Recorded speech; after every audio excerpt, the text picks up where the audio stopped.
6% de...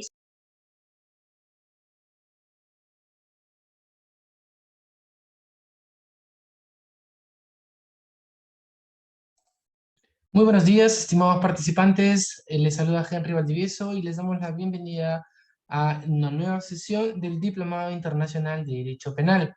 En esta oportunidad tenemos la participación desde Argentina del doctor Guillermo Alberto Romero, quien nos va a disertar con un importante tema, el cual lleva por título La intervención del delito. El doctor Guillermo Alberto, muy buenos días, bienvenido a Bloyer, por favor nos confirma que nos puede escuchar. Muy buenos días, sí, escucho perfectamente. Perfecto, Muchas doctor. gracias. En ese sentido, antes de iniciar con su presentación, por favor nos podría confirmar si va a compartir alguna diapositiva o va a ser de manera oralizada su presentación. Va a ser una mezcla de ambas cosas, así Perfecto, doctor. que Ujú. sí, permítanme compartir, por favor. Sí, ya Va a está, ser así que no perfecto. habría problema. Entonces, antes de iniciar, voy a dar, bueno, voy a presentar formalmente a su persona y luego le cedo el uso de la palabra. ¿Le parece, doctor? Por supuesto, Perfecto. gracias. Estimados participantes, el día de hoy nos acompaña el doctor Guillermo Alberto Romero, quien nos va a disertar sobre la intervención del delito. El doctor es bachiller en Humanidades y con especialidad en Ciencias Sociales por el Colegio Gabriel Toborín. Es especialista en Derecho Penal. También ha tenido como experiencia profesional en la práctica en el marco de la carrera de abogacía en la Facultad de Derecho de la UNC, realizada en la Unidad de Asesoramiento Legal de la Gerencia de Agua y Servicios Saneamiento en el Ente Regulador de Servicios Públicos en la provincia de Córdoba, en Argentina. También el doctor se encuentra adscrito profesional a la Introducción a la Ciencia Jurídica en la UPC, en la UCP, titular del doctor Aníbal Gustavo Gronda.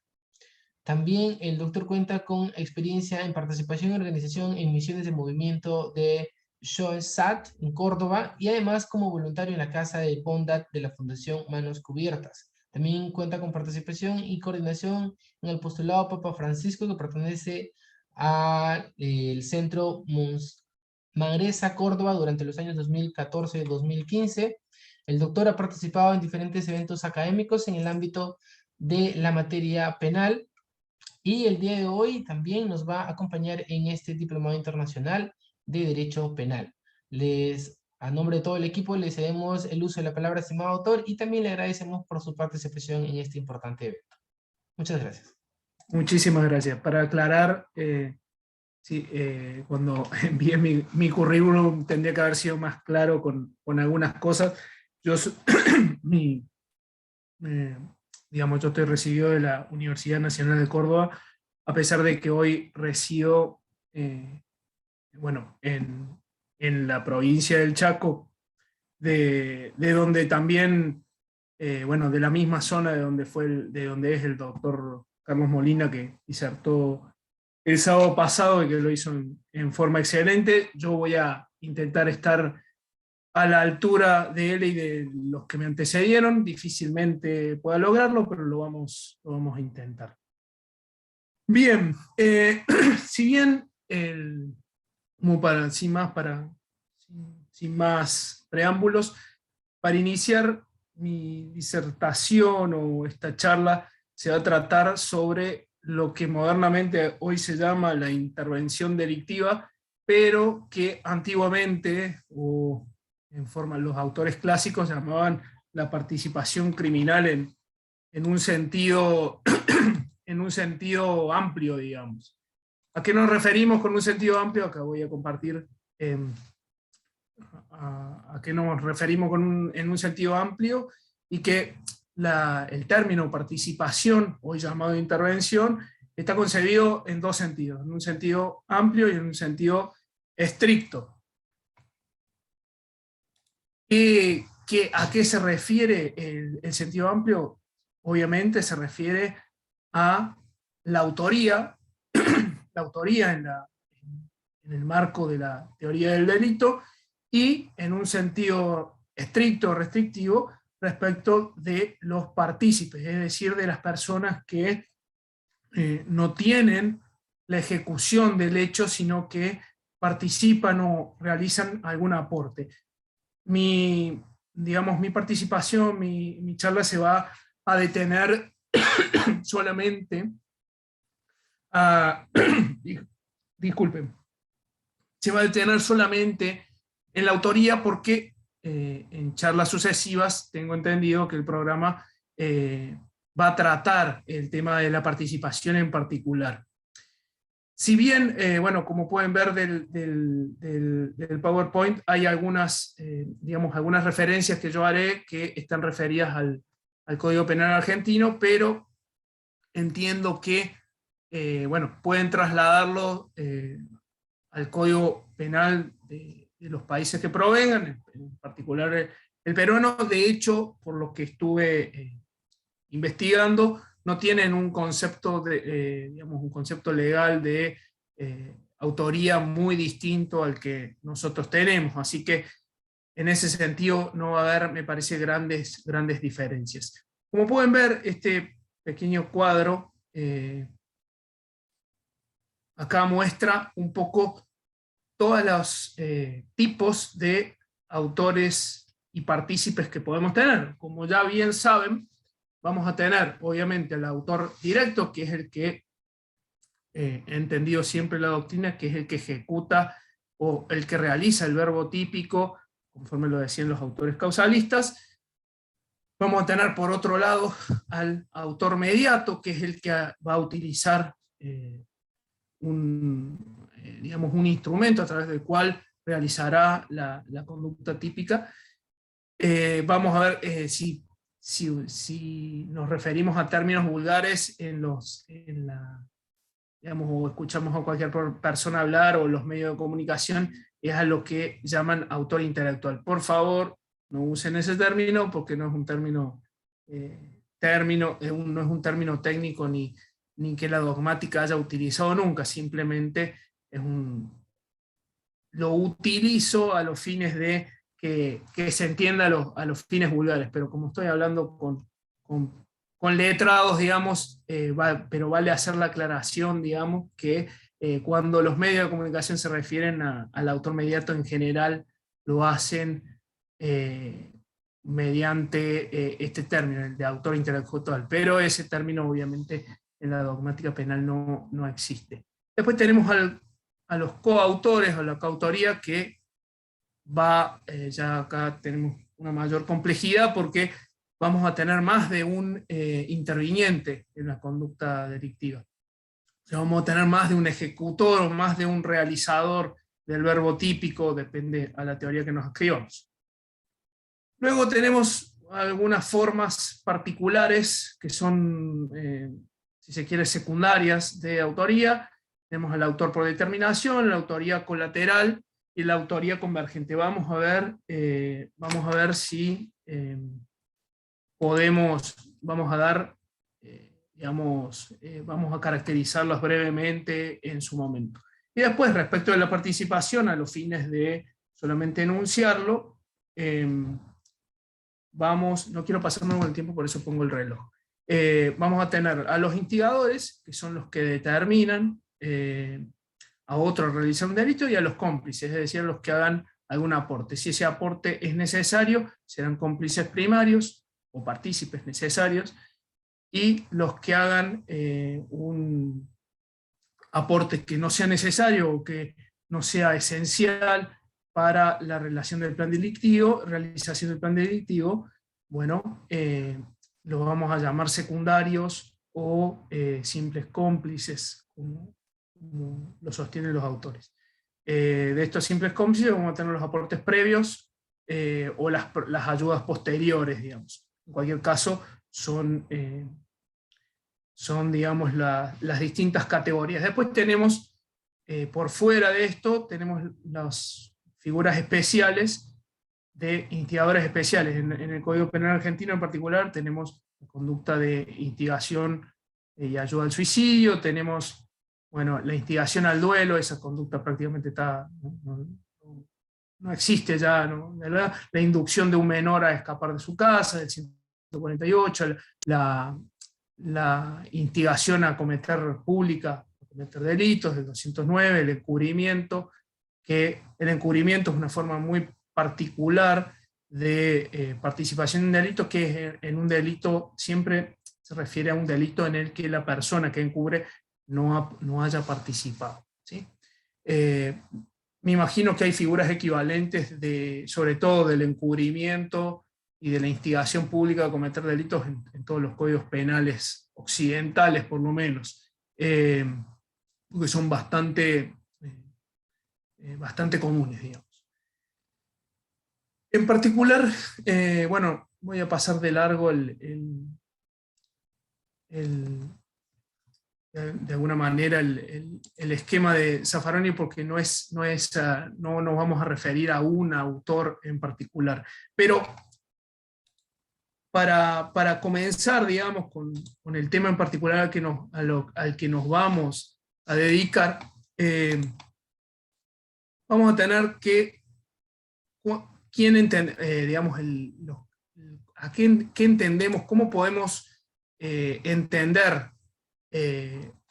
y cómo distinguir al autor del partícipe? Porque esto va a ser principal, digamos. En la dogmática se ha entendido que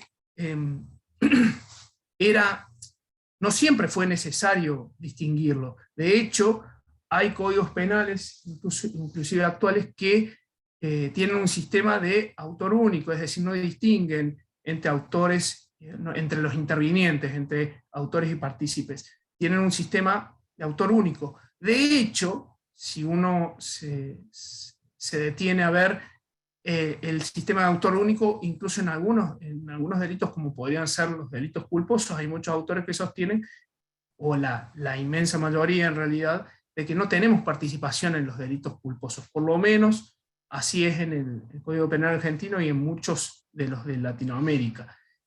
Pero en cuanto a los delitos dolosos, ha sido una decisión de política criminal en general en los códigos de Occidente distinguir al autor del partícipe. Quizá esta decisión es correcta en el sentido de que no es lo mismo el aporte, o en principio, como lo han ido desarrollando los autores, no es lo mismo el aporte que hace quien ejecuta el hecho que quien ayuda, digamos. El fundamento sería que el fundamento de los autores clásicos tenía que ver con que, cuando me refiero a autores clásicos, en nuestra doctrina son Sebastián Soler, Ricardo Núñez, autores de corte causalista, digamos, han sostenido que en el fondo lo que importa es la afectación a los bienes jurídicos externos como protección, digamos, y conforme al principio de lesividad, de origen constitucional, obviamente, y de esta manera lo que digamos, el autor tiene un contacto directo con la norma prohibitiva, es decir, supongamos el artículo que pena el homicidio, el que afecta en forma directa el bien jurídico, vida de terceros, es el autor, no es el partícipe. El partícipe tiene un contacto, si se quiere, mediato a través, en principio, del autor. Como vamos a ver, existe, de acuerdo a la doctrina mayoritaria, una relación entre los autores y los partícipes de accesoriedad. Es decir, que vamos a tener que mirar siempre de forma primaria al autor, y luego, en forma accesoria, ya vamos a ver de qué manera, a los partícipes. Pero bien, en síntesis vamos a tener, nuestros códigos en general han adoptado un sistema diferenciador del autor del partícipe. Esto es importante para poner las bases de la autoría y de la participación. Como les decía, el sistema extensivo de autor, teníamos, por ejemplo, el Código Penal italiano, que decía, por ejemplo, en el artículo 110, decía: cuando más de una persona concurra en un delito, a cada una le corresponderá la pena establecida para el delito. Es decir, no importaba si eran autores o partícipes, iban a recibir exactamente la misma pena. Esto a referencia de que en algunos códigos la pena para el autor y para el partícipe son distintas. En el Código Penal, tanto argentino como el de Perú, esto es así y no es tan así, digamos, porque en realidad el autor y los partícipes necesarios, entiéndase el cómplice primario y el instigador, van a recibir la misma pena que el autor, o la misma escala penal, no la misma pena, perdón, la misma escala penal. Esto es una decisión de política criminal que han tomado los legisladores de cada estado y en principio no habría problema. De todas maneras, si seguimos entendiendo que es más grave que ser autor que ser partícipe, tenemos dentro de la escala penal un amplio margen para determinar luego cuál es el aporte y en función de eso determinar judicialmente la pena. Es decir, que en ese sentido no habría objeciones, digamos, ¿sí? Luego tenemos las teorías que distinguen entre autor y partícipe. Como les decía, tiene que ver con, de alguna manera, un sentimiento de sabor de justicia, como diría Francesco Carrara, y es de alguna manera correcto que se le dé una pena, digamos, que se diferencie dogmáticamente, más allá de que después se le dé la misma pena a algunos partícipes y a otros no, de alguna manera no es correcto que se diferencie, o por lo menos así lo hemos establecido.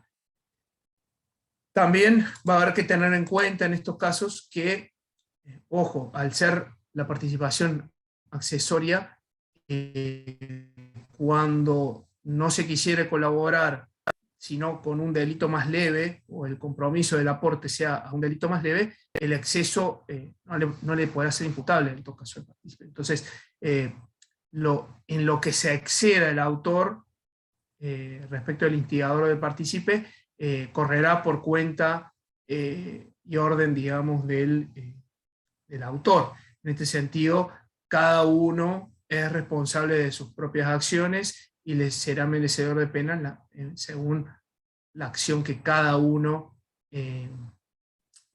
haga y conforme a su culpabilidad personal.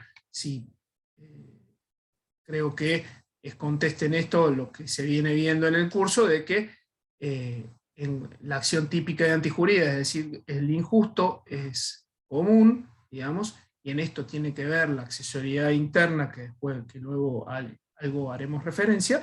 Es eso lo que será necesario para poder imputarlo a un partícipe respecto del injusto que accede al injusto del autor, es decir, ¿cuál es el concepto clásico de participación participación en sentido estricto? Es el injusto doloso que accede al injusto doloso del autor. Esto coincide con lo que les estaba diciendo.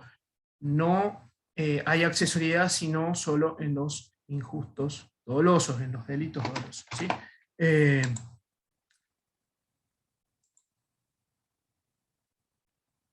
Bien. Ahora vamos a hacer referencia a las teorías que en el marco de de un sistema diferenciador de autores y partícipes, ¿cómo diferenciamos? El problema es ahora cómo diferenciamos quién es autor y quién es partícipe. Bueno, ha habido un sinnúmero, acá vamos a hacer referencia a las teorías que han tenido más predicamento en la doctrina y en la jurisprudencia, pero hay un sinnúmero de teorías, puedo asegurar, pero para no torturarlos, vamos a hacer referencia a las más importantes. La que tiene, quizá la más antigua y la que tiene tuvo más predicamento entre los autores causalistas, es decir, los que defendían un sistema causal del delito, en el cual el dolo y el el dolo y la culpa eran formas de la culpabilidad, y un sistema, bueno, ya que ha quedado prácticamente en desuso, sostenían o fueron sosteniendo lo que se llamó la teoría formal objetiva. ¿Por qué se llamaba teoría formal objetiva? Porque va a ser autor, según esta teoría, el que ejecute toda la acción que expresa el verbo típico. ¿Sí? Toda la acción. Toda la acción. Es decir, que si yo tengo, digamos, por ejemplo, yo quiero matar a Fernando Vallejos y le realizo disparos al pecho, y eso es una conducta típica de homicidio, yo voy a ser a quien, yo soy el que está realizando el verbo típico. ¿Cuál es el verbo típico? Matar a otro. Entonces, en cuanto a yo realice todos los actos de ejecución respecto de la acción típica de matar o de cualquier otro delito, voy a ser autor. El resto, en todo caso, serán partícipes, cómplices, etc. Pero acá lo que va a importar es, repito, el que realice toda la acción. Después hubo variantes, porque esto tiene problemas, entonces los distintos autores causalistas se fueron corrigiendo, fueron diciendo, bueno, no, el que realice en forma parcial, porque esto generaba muchísimos problemas a la hora de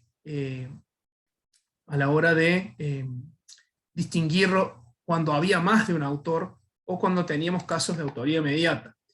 Pero, como ven, si ven las redacciones de nuestro Código Penal, en el Código Penal argentino dice tomar en parte en la ejecución del hecho. Eso fue interpretado en su momento de esta manera: los que realizaren todo o en parte el verbo típico. ¿Sí?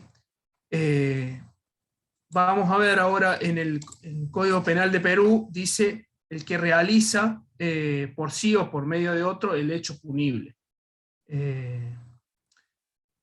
Digamos, y dice los que lo cometan conjuntamente serán reprimidos con la pena establecida para esa infracción, para ese delito. O sea, si bien claramente hay una diferencia en las fórmulas legales, que ya vamos a ver, porque la fórmula legal del Código Penal de Perú estaría incluyendo expresamente la autoría inmediata, y el Código Penal argentino no, por su antigüedad, tiene ya 100 años de antigüedad, y hace un artículo que nunca fue tocado, menos mal, porque se han tocado muchas cosas, pero eso no se tocó, y dejando de alguna manera a la doctrina y a los autores de la jurisprudencia que aclaren qué significa tomar parte en la ejecución del hecho. Como les decía, esto tenía muchos problemas respecto de los coautores, o sea, respecto de cuando había más de uno que tomar parte en la ejecución. Es decir, si seguimos con el ejemplo de yo disparándole, haciéndole una variante, el ejemplo que les daba de yo disparándole a Fernando, ¿qué pasaría, por ejemplo, si yo, por ejemplo, Facundo primero lo ata, el plan delictivo primero lo ata a Fernando para que no se mueva, no se pueda escapar, y yo le disparo? Bueno, si esto lo consideramos parte del plan, de alguna manera, delictivo, ya con esto me estoy adelantando a otra teoría, pero ya la vamos a ver, vamos a considerar que Facundo también, digamos, o parece que está aportando y siendo autor del delito. El problema es que no realiza el verbo típico. Facundo no dispara. Entonces, como podemos ver, si entendemos en este sentido solo formal, vamos a tener muchos problemas para adjudicarle la autoría a Facundo, siendo que está aportando en el marco de la ejecución. Tiene estos problemas de restricciones. La ventaja que tenía es que era respetuosa de alguna manera del principio de legalidad que todas las constituciones tenían, pero dejaba afuera muchos sentidos. Y en y donde más problemas tenía es claramente en los casos de autoría inmediata. Autoría inmediata que provisoriamente vamos a decir que es cuando se mata a través de un instrumento. El ejemplo clásico que dan todos los autores es el del médico que le da una inyección con veneno a una enfermera diciéndole que es un medicamento cualquiera o que se lo tenía que poner a un paciente, ese era su enemigo, y la enfermera sin saber, sin conocer y pensando que eso era algo inocuo, se lo inyecta al paciente y el paciente obviamente muere a causa de eso. Si nos referimos a la teoría formal objetiva, vamos a ver que si hacemos una interpretación consecuente y estricta de esta teoría, el que realiza el verbo típico es la persona que no conocía, es decir, la enfermera. Y digamos, el que estaba atrás de todo, el que concibió el plan, era el médico. Entonces, por esto y en realidad también por otras razones, parece que mínimamente no es suficiente la teoría. Entonces, necesitamos algo más que solamente la realización del verbo. ¿Sí? Bueno, los que quieran hacer preguntas hasta acá, ¿hay alguna duda? ¿Alguna pregunta? Disculpen, pueden interrumpir o hacer preguntas cuando ustedes quieran. La idea sería, no lo aclaré al principio, pero poder tratar, si nos da el tiempo, algunos casos prácticos, cosa de que podamos hacer, ponerlo en ejecución a esto que estamos desarrollando. Si no, bueno, queda solamente como una entelequia teórica y que no vemos qué aplicación práctica puede tener, que las tiene y muchas. ¿Hay alguna pregunta? ¿Hasta acá tienen alguna duda? Por lo pronto no hay ninguna pregunta, estimado autor. No tenemos Bueno, manos no levantadas. tengan, si quieren ponerlas por escrito, o no tenemos problema de interrumpan, no hay ningún tipo de problema. ¿Sí? Bien, como les decía, la teoría formal objetiva tenía muchos problemas. Por otro lado, en forma de alguna manera simultánea, en su momento, y como para también subsanar las deficiencias de la teoría formal objetiva, había lo que se llamaba en Alemania las teorías subjetivas.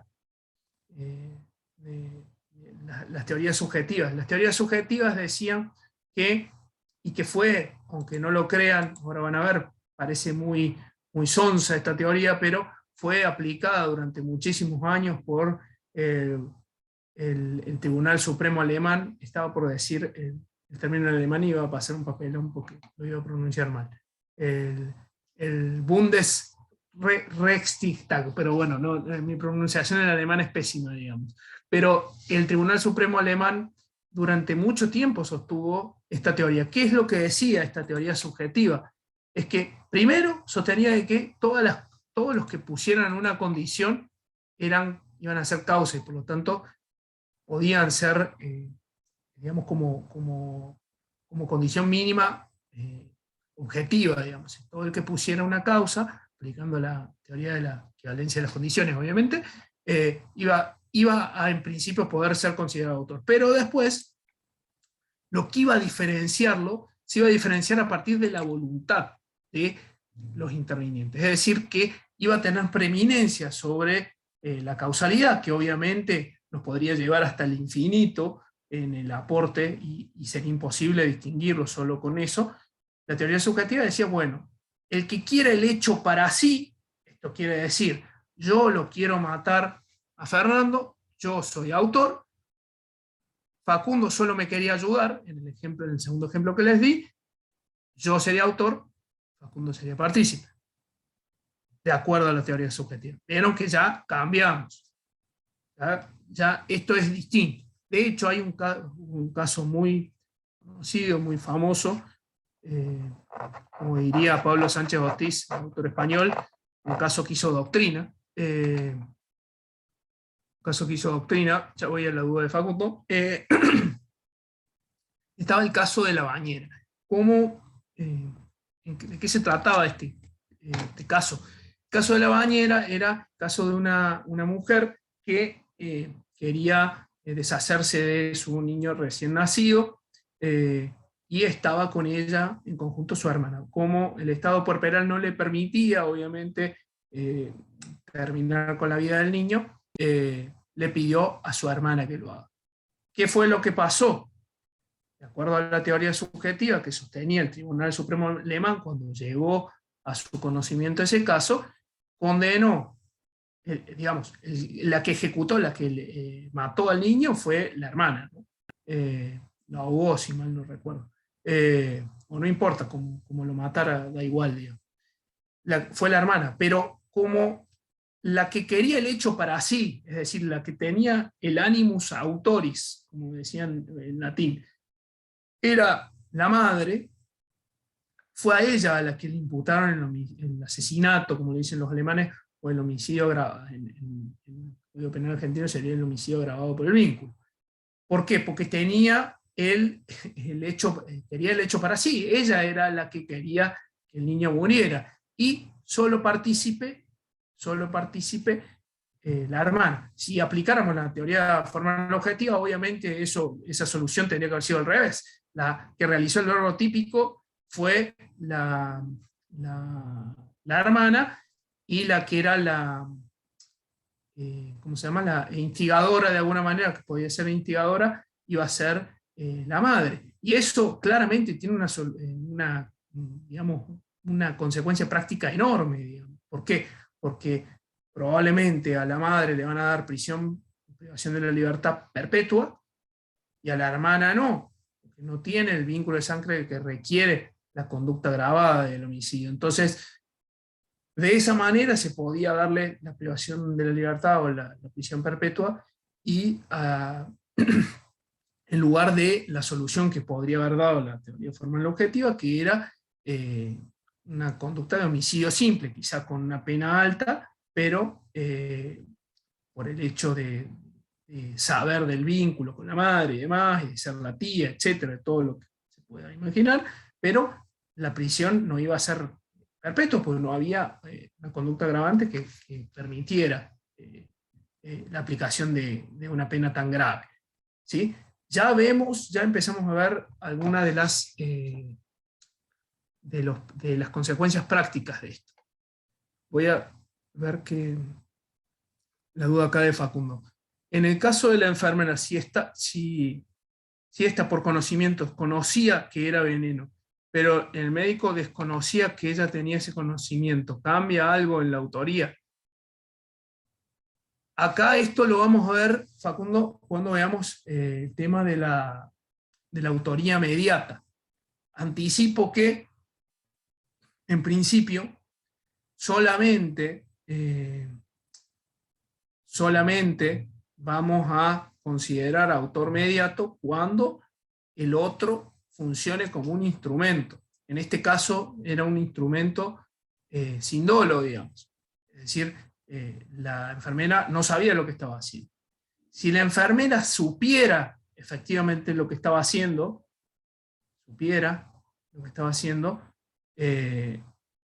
no va a poder ser juzgada como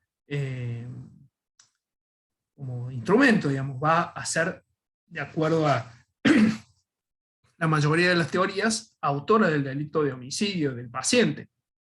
Y si no sabía que la enfermera sabía del veneno, en todo caso va a ser instigador, digamos, el médico. Pero ya lo vamos a ver cuando veamos autoría mediata con más detenimiento. Sirve el caso que está dando, complejo, por cierto, Facundo. Bien, continuamos. estas teorías subjetivas fueron muy criticadas por ser muy extensivas y dependientes de la voluntad del autor. Entonces fueron paulatinamente desplazadas al punto de que hoy prácticamente no se aplica. Y a la par, de alguna manera, fueron surgiendo otro tipo de teorías, que eran las teorías materiales.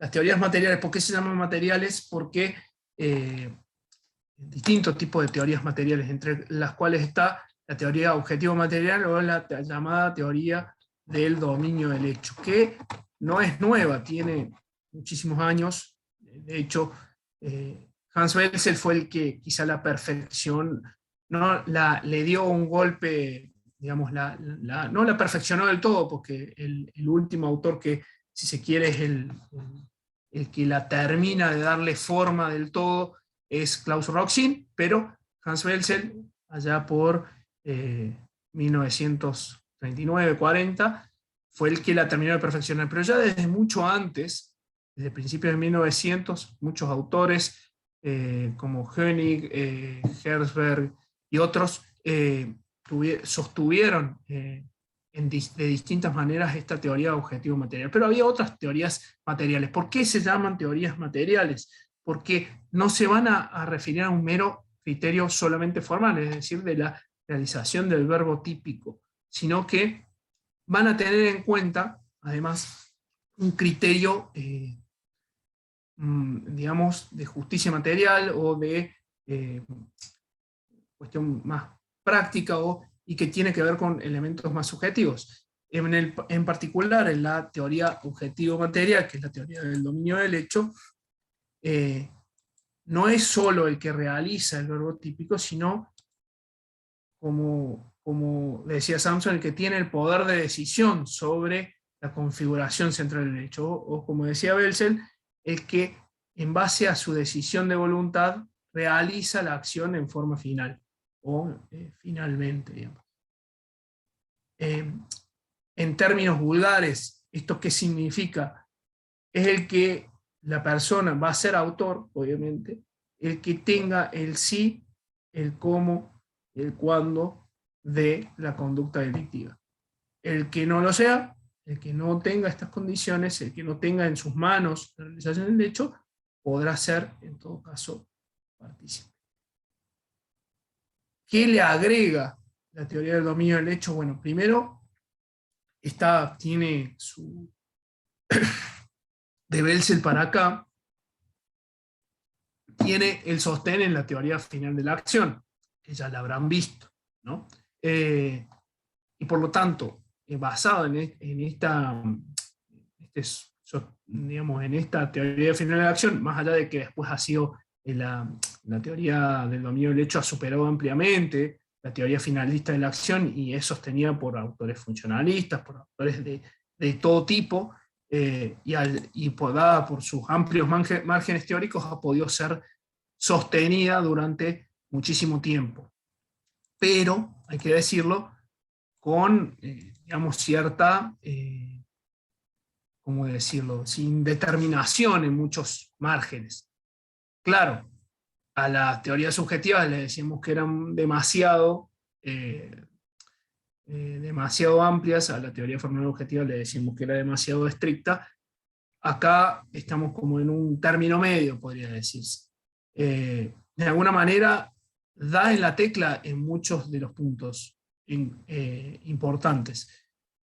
En cuanto a que se hace referencia a quien tenga, en cuanto al objetivo, como le decía, el sí, el cómo y el cuándo, y que de acuerdo, esto esté dado en un sentido individual, es decir, de acuerdo al plan del autor. ¿Por qué? Porque de acuerdo a la teoría de la acción final, todas las acciones humanas son finales y por lo tanto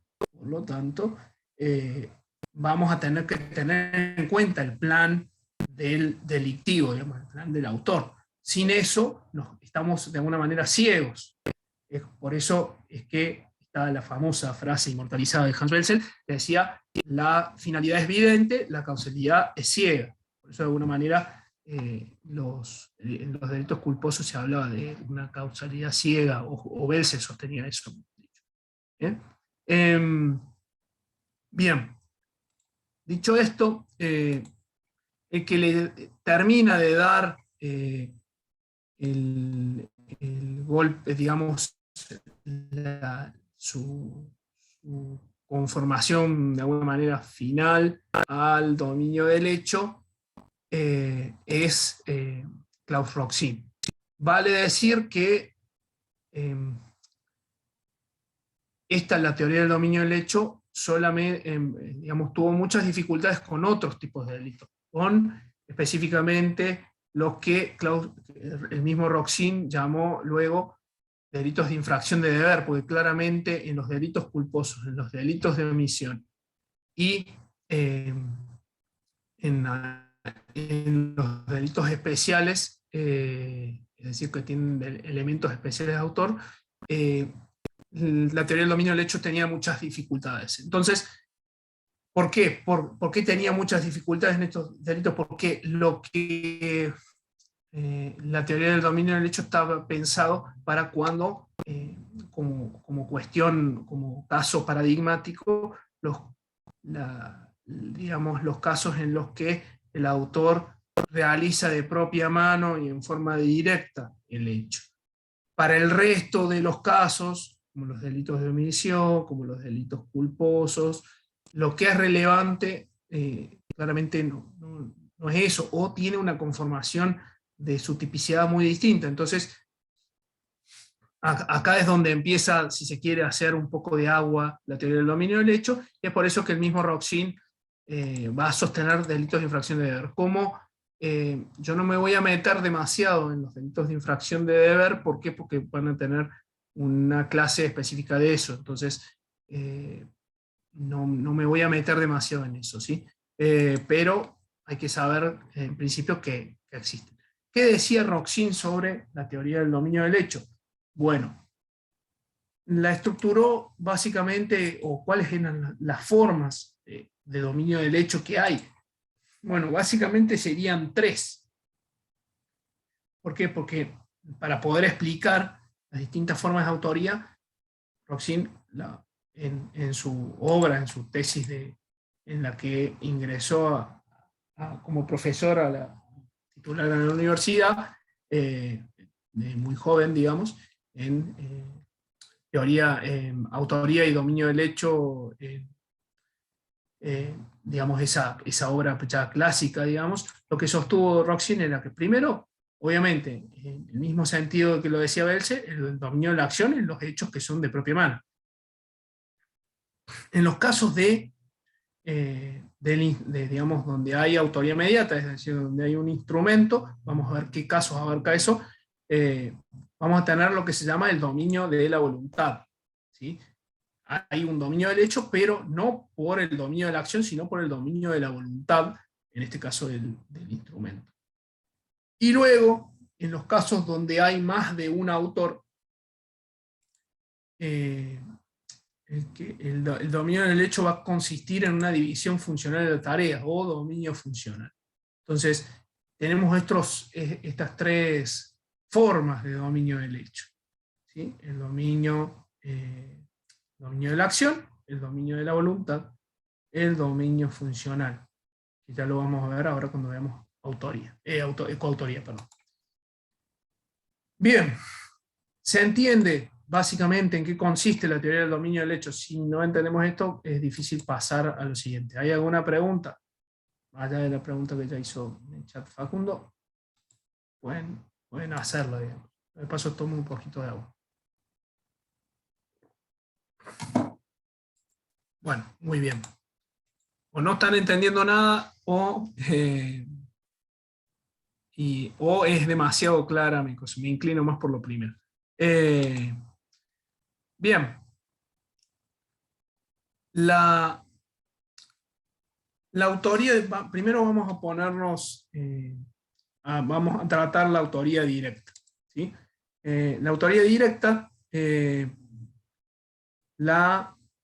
obviamente van a formar parte de los ejemplos, perdón, Clerford Alcántara tiene una pregunta, ¿sí? Si le pueden dejar hablar, por favor. Yo no le puedo abrir el micrófono. Doctor, ¿cómo está? ¿Cómo está? Buenos días. Muy buena exposición. Bueno, gracias. Le escucho. Sí, sobre la teoría del hecho, dentro de la parte dentro de la parte, digamos, del proceso de las leyes, ¿en qué momento podemos aplicar o cómo podemos nosotros dirimir todo eso que está ahí? Lo que estoy acá a explicar, ¿no? Cómo realizar o cómo llevarlo a la praxis, en todo caso. A ver si entiendo su pregunta. Estoy lento hoy, puede ser. ¿A qué se refiere con llevarlo a la práctica? No le estoy entendiendo la pregunta. Por ejemplo, en un caso hipotético, digamos, dentro de, como usted acaba de mencionar, dentro digamos, un homicidio o dentro de la muerte de una persona en un aula, digamos, ¿no? Donde hay participantes, ¿cómo podemos determinar quién realiza el homicidio? ¿Cómo sabemos, o sea, cómo aplicamos la teoría del hecho a un caso práctico, a un caso real? La teoría del dominio del hecho, bien. Queremos ir a los casos prácticos de derecho, está bien. A ver, el primer ejemplo que yo les di, el que yo le disparo a Fernando al pecho o a la cabeza o en cualquier lugar vital, digamos, claramente ahí yo soy autor. Bueno, ahí es bastante fácil, ¿no? Obviamente. Yo soy la única persona que ejecuta el hecho de propia mano, es decir, de propia mano lo estoy haciendo yo mismo, en forma directa, y yo voy a ser autor. ¿Qué pasa cuando yo tengo alguien que me ayuda, como era el caso que yo les había dado de Facundo?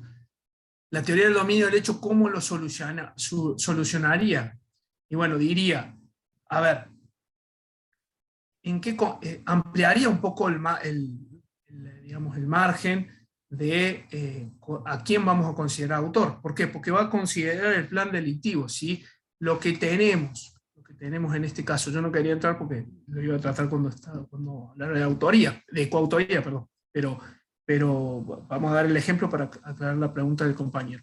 En el caso de Facundo, que en el plan delictivo era el que ataba a Fernando para que yo le pudiera disparar con mayor facilidad, conforme este plan, digamos, él está ejecutando parte de ese plan y en ese sentido se puede decir que también está ejecutando el hecho. Está haciendo un aporte esencial, pero usted me va a decir, Clerford, bueno, pero ese aporte esencial también lo hace el partícipe, sí, claro, pero lo hace en el marco de la ejecución del hecho. Y si lo hace en el marco de la ejecución del hecho, vamos a entender, de acuerdo a esta teoría, hay otras que van a opinar cosas distintas, que va a ser coautor, ¿sí? Es decir, cuando se divide la tarea, como lo diría Roxy, cuando nos dividimos la tarea, es decir, Facundo va a atarlo, yo voy a disparar, o podría ser al revés, pero no, nos dividimos la tarea y esos aportes, ese trabajo es esencial para que se lleve a cabo el plan, vamos a ser coautores. Si, por ejemplo, la tarea de Facundo fuera un aporte posterior, por ejemplo, ocultar, por ejemplo, el arma, bueno, ahí no va a estar formando parte de la ejecución, variando el ejemplo, no es el mismo caso. Yo le disparo a Fernando, que ya estaba atado, vaya a saber por qué, y le doy toma Facundo, oculta el arma. Eso en todo caso será o un delito de encubrimiento o un aporte posterior que será de un simple cómplice. ¿Por qué simple cómplice? Porque el aporte en todo caso no es esencial, lo podía hacer cualquier otra persona. Si fuera esencial, sí será partícipe necesario. O el aporte podrá ser anterior, es decir, por ejemplo, me consiguió el arma. ¿Sí? Facundo me consigue el arma y yo le disparo. Me consigue el arma antes, claro, antes de la ejecución del hecho. Exactamente como dice Alexander, autor directo, según la teoría del dominio del hecho, repito, según esta teoría, es aquel que tiene el sí, el cómo, la disposición, el señorío del hecho, como decía Benson. Es decir, yo soy el que manda, de algún modo. y todo el resto aporta. Cuando somos más de uno, bueno, nos estamos dividiendo las tareas. De alguna forma, en la práctica así sería si lo aplicamos. Como pueden ver, es una solución diferente a la que da la teoría formal objetiva y es una solución diferente a la que daban las teorías subjetivas. Que ya no depende exclusivamente del ánimo. Acá, de alguna manera, por eso les decía, la teoría del dominio del hecho es una teoría mixta.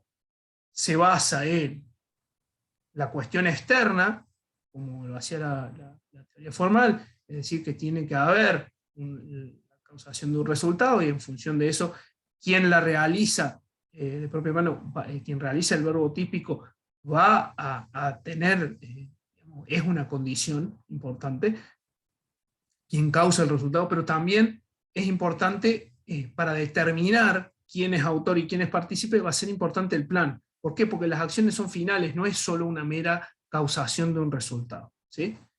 Por eso, no sé si soy claro en eso. Es importante que lo podamos tener claro.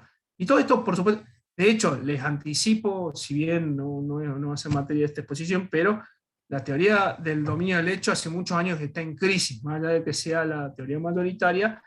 Yo diría que de a poco, y si el derecho penal avanza, va a ser probablemente dejada de lado por no poder dar respuesta a todos los delitos. Pero en los delitos dolosos y en los delitos que son clásicos, digamos, de resultado, sigue dando algunas respuestas todavía aún satisfactorias, digamos. Entonces se sigue manteniendo, pero el mismo, como les decía, el mismo Klaus Roxin se dio cuenta que bueno, no era suficiente la teoría del dominio del hecho para abastecer las distintas formas de delitos que tenemos en nuestros distintos códigos penales. Tienen a ser los delitos de omisión impropia, como brillantemente ya lo vio el doctor Molina el sábado pasado, los delitos culposos, que no sé si los vieron hasta ahora, pero es cuando se tiene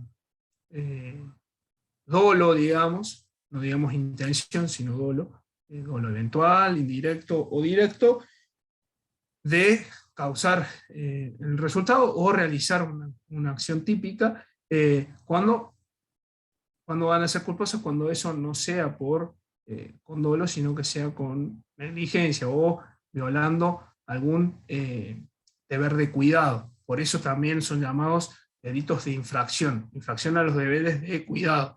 Cuando yo manejo a exceso de velocidad, estoy violando un deber de cuidado. ¿Cuál es ese deber de cuidado? El de manejar a la velocidad reglamentaria para evitar accidentes, ¿sí?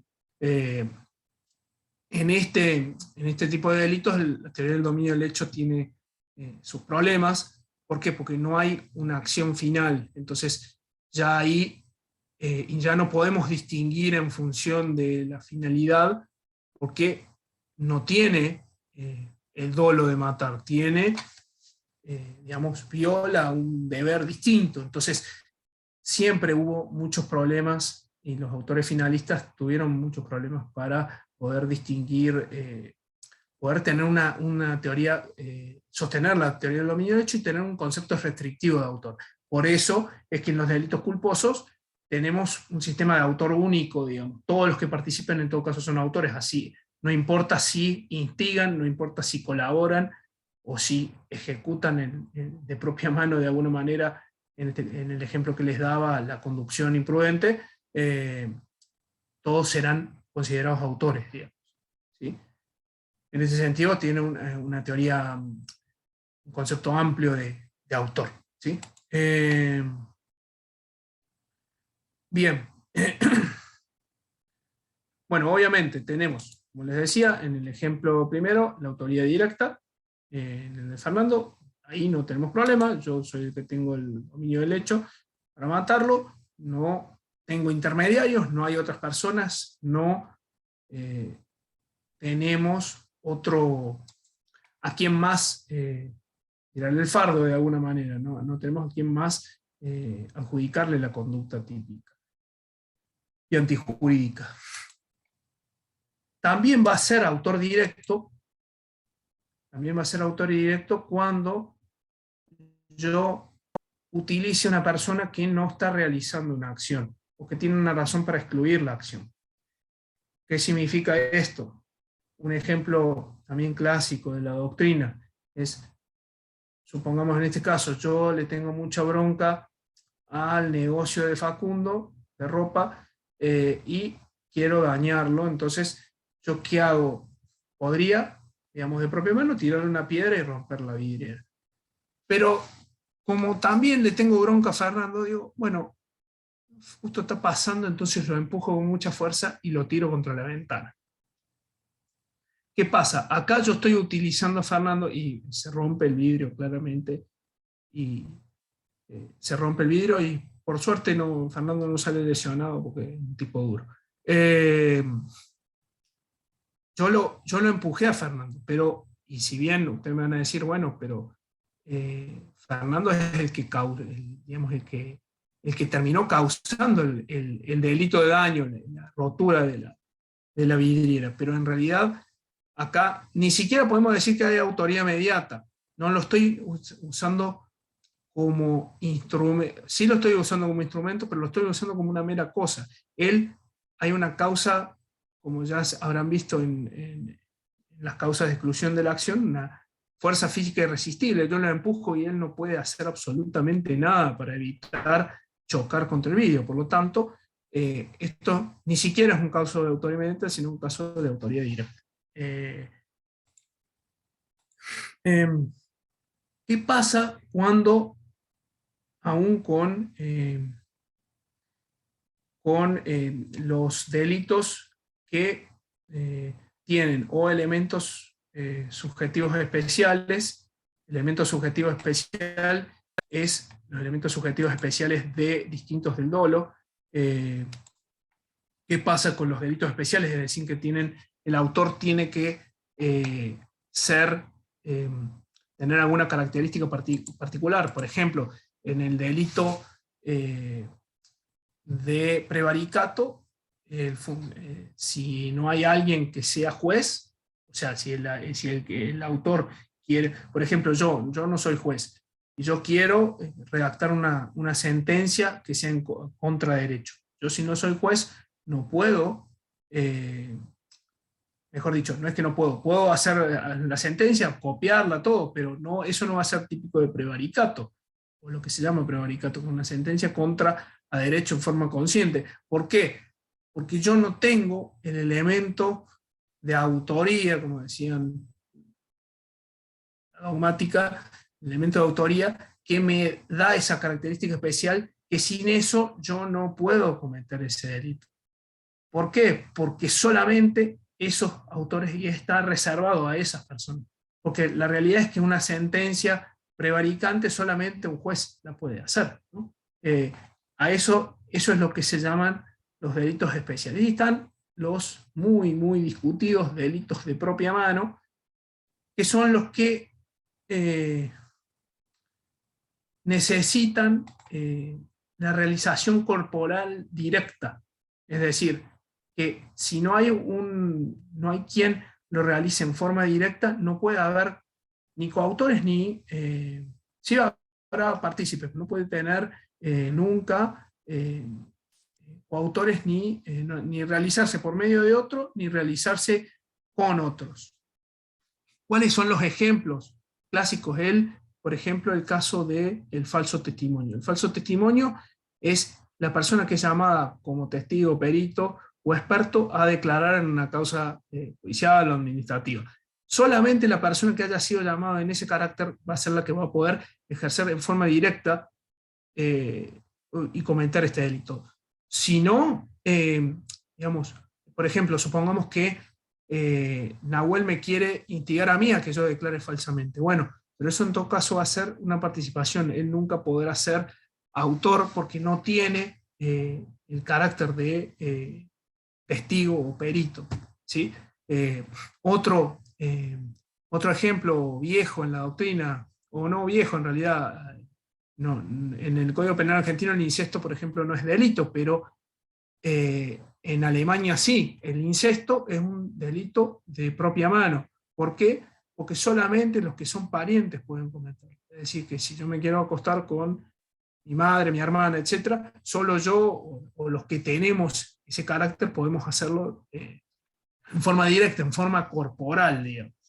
En su momento, otro ejemplo de esto eran los delitos sexuales, los delitos de abuso sexual en su redacción anterior. Hoy, como los tenemos redactados en el Código Penal argentino, ya no,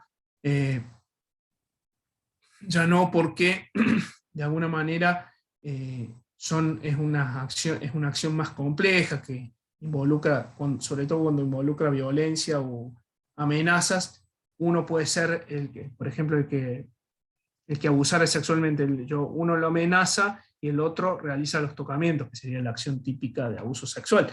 Entonces, eso es lo que afecta el consentimiento o la libertad sexual de la persona, y por lo tanto, en este caso sí podría, de acuerdo a la conformación típica que tiene el Código Penal argentino, el artículo 119, sí podría tener coautores. ¿Por qué? Porque es una acción más compleja, pero en el viejo delito de violación, digamos, en ese caso solamente podía hacerlo, por ejemplo, el hombre, porque el concepto de violación era, hablaba del acceso carnal. El acceso carnal era la introducción de miembro viril en cavidad receptora femenina, etcétera, natural o antinatural, que solamente podía hacerlo de esos sujetos.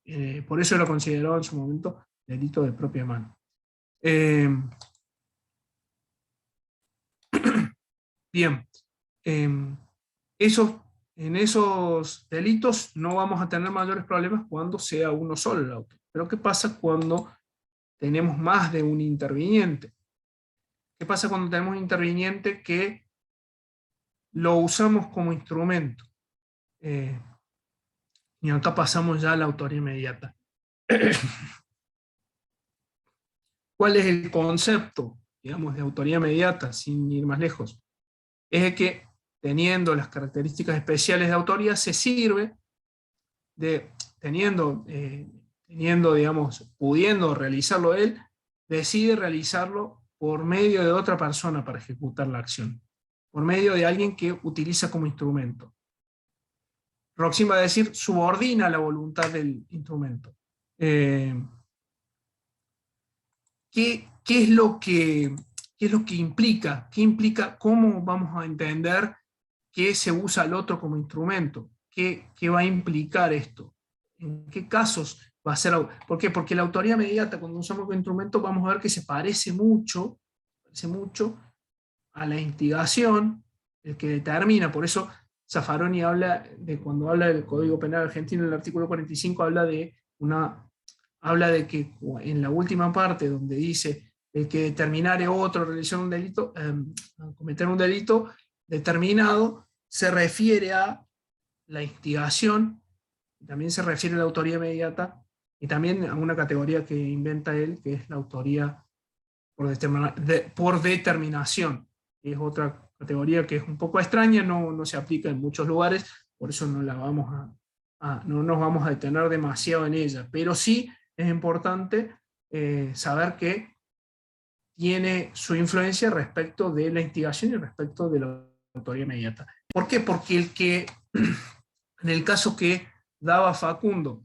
mejor dicho, en la variante que da él, pero en el caso de la enfermera que no sabe que está inyectando veneno, ahí tenemos claramente a alguien que no sabe lo que hace. No sabe lo que hace.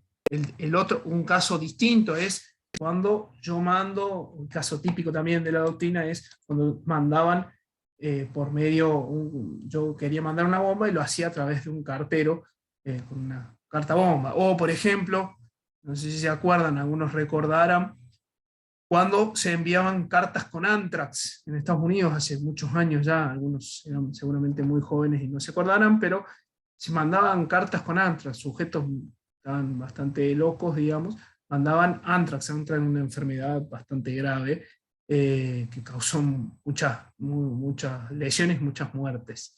Pero claro, el cartero obviamente no sabía, no tenía idea que lo que estaba llevando era un elemento mortal, por lo tanto no sabía lo que hacía. es decir, que obraba sin dolo. En estos casos está claro que obra como un instrumento, lo utiliza el autor de atrás, digamos,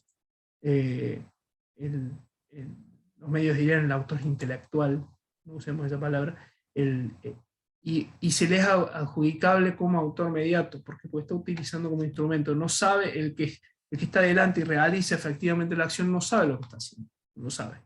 Entonces, en ese sentido, la persona de adelante es un instrumento y el autor de atrás, la persona de atrás, que es la que conoce y domina el plan, domina la voluntad, diría Roxin, de la persona, es la que le vamos a adjudicar la autoría.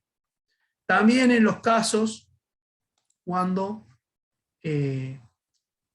se obra en forma justificada, ya no en forma atípica, sino en forma justificada. ¿Cuál sería un caso de eso? Me van a preguntar. Bueno, supongamos que yo le tengo mucha bronca a Felipe, es verdad, y yo quiero que él vaya preso, pero no se me ocurre una idea. Y un día se me ocurre la idea de, bueno, ¿qué pasa si yo lo acuso falsamente de un delito? Yo sé que lo que estoy cometiendo es un delito, pero presento pruebas falsas, se llama alguna denuncia, y el juez lo manda a detener. ¿No? Lo manda a detener. La realidad es que si no se descubre mi ardid, digamos, mi falsedad, la realidad es que el juez está obligado por las normativas procesales a detenerlo. ¿Por qué? Porque tiene los elementos y las pruebas necesarias. Y está justificado. El juez está justificado en su proceder. O, por ejemplo, yo le digo que, mira, al policía que tengo en la comisaría, voy y le digo, miren, allá va Felipe que se robó el televisor de mi casa. Y no se había robado nada, simplemente estaba caminando por ahí. Y el policía lo sale a perseguir. ¿Por qué? Porque ante una denuncia se puede salir sin a detener a una persona si se está en situaciones de lo que se llama flagrancia, es decir, que inflagrante de delito está pudiendo o escapando o con los... Y en realidad Felipe caminaba por ahí y estaba llevando un televisor nuevo que se había comprado, digamos. Yo lo estoy induciendo a error al policía y el policía, de acuerdo a su obligación, es decir, el ejercicio no un derecho, sino una obligación legal, él tiene que ir a detenerlo. Es decir, que está en una conducta que es típica, claro, lo priva de la libertad, pero está justificado. Acá también los autores, como Roxy, van a decir, bueno, acá yo también tengo que ser penado por privación ilegítima de la libertad en forma de autor mediato, porque utilice al policía como un instrumento para que lo detenga. ¿Está bien? ¿Está claro? Se entiende el ejemplo de cómo pueden pensar muchos otros ejemplos de este estilo de la persona que obra en forma justificada. Esos son hasta ahí los casos que son, digamos, prácticamente indiscutidos. Luego tenemos cuando ya la persona comete, el sujeto de adelante comete un injusto, pero obra coaccionado, es decir, está o en una situación de coacción, es decir, no tiene libertad. Por ejemplo, me dicen, mátalo o te mato. En esos casos de coacción, o en los casos donde hay un error de prohibición indirecto, o en los casos donde obra sin culpabilidad, es decir, cuando tenemos problemas de culpabilidad, o es inimputable, yo estoy usando un menor para delinquir, por ejemplo, le doy un billete a mi sobrino, que es menor de, supongo, 14 años, le doy un billete falso, toma, anda a comprar cualquier cosa. Y digamos, me encarcelan a mí. cómo eso técnicamente en realidad yo lo estoy instigando a cometer un delito. Pero ¿qué pasa si él no tiene, a él no puede ser penado porque es inimputable, o no puede ser punible? ¿Cómo vamos a considerar esos casos? ¿Lo vamos a considerar como autoría inmediata o lo vamos a resolver como un caso de participación? Bueno, acá la doctrina se divide claramente, o los casos de coacción. Acá, autores como Armin Kaufmann, discípulo de Belzel, Zaffaroni y otros, van a decir, la realidad es que el que está coaccionado tiene el dominio del hecho, lo tiene él. Y la realidad es que como el injusto, la accesoriedad es limitada, es decir, solo se refiere al injusto, la culpabilidad es personal, en realidad el que tiene el dominio del hecho es el de adelante y por lo tanto lo que está haciendo el sujeto de atrás es instigar. Es decir, está haciendo un partícipe. ¿Sí? Eso dice una parte. Otros van a decir, claro, ojo, el sujeto de adelante, ojo, porque el sujeto de adelante, de acuerdo a su culpabilidad, claro, no le vamos a poner pena porque estaba coaccionado. Claro, si esa coacción es absoluta, no vamos a poder penarlo. Pero eso no va a impedir que como instigador podamos penar al sujeto de atrás. ¿Sí? Pero hay otros, digo, si tenemos las normas en ese sentido, puede existir otros casos, digamos, si aplicáramos una accesoriedad extrema o completa, es decir, que tenemos que incluir la culpabilidad, bueno, no lo podríamos penar. De ahí que el causalismo no podía explicar, por esa razón tampoco podía explicar los casos de autoría inmediata con los inimputables. Era complicado porque siempre se liberaban tanto el inimputable como el sujeto de atrás, porque se requería que hubiera, digamos, un injusto completo, porque recuerden que el causalismo, el tipo era solo objetivo y el dolo y la culpabilidad, el dolo y la culpa, perdón, estaban en la culpabilidad. Por lo tanto, tenía que haber la conducta completa tanto en el partícipe como tanto en el instigador como en el autor. Por eso tenía un sistema de accesoriedad en la participación. No era extremo, pero extremo es cuando se incluye la culpabilidad, pero es cuando incluye todos los estamentos de la teoría del delito. Si tomamos una teoría de la accesoriedad limitada, bueno, vamos a poder penar. La otra opción es como sostiene Belzel o Strattenberg, que el que está coaccionado perdió el dominio del hecho, siempre y cuando haya una coacción de una intensidad muy grande. Es decir, ¿a qué se refieren con esto? Cuando el bien jurídico que se tiene que disponer es el que tendrían que sacrificar es de menor valor que el que está en juego, digamos. Entonces ahí, en realidad, lo que vamos a tener va a ser, digamos, si es de menor valor, va a haber instigación, pero si tenemos bienes iguales o mayores, vamos a tener un estado de coacción en el que el sujeto está en estado de necesidad, por lo tanto, ese estado de necesidad vendría a ser justificante en realidad, y por eso es que Belzer y Strattenberg van a decir, bueno, en realidad se asemeja a los casos que estábamos viendo antes, y por lo tanto hay que tomarlo como autor mediato, ¿sí? Bien. ¿Qué pasa con los inimputables, como les venía diciendo? Hay que ver qué tipo, si es... hay que ver, porque hay autores, otra vez, que van a decir que son casos de instigación en realidad, pero otros van a decir si el instigador, perdón, si el imputable todavía tenía cierto grado de voluntad, podía formarse algo de voluntad, no era una persona que no tenía voluntad del todo, sino que está considerado inimputable, pero no tiene todavía el dominio del hecho, bueno, lo vamos a considerar como acción. Si no la tuviera, será autoría inmediata. Bien. hay un par de preguntas.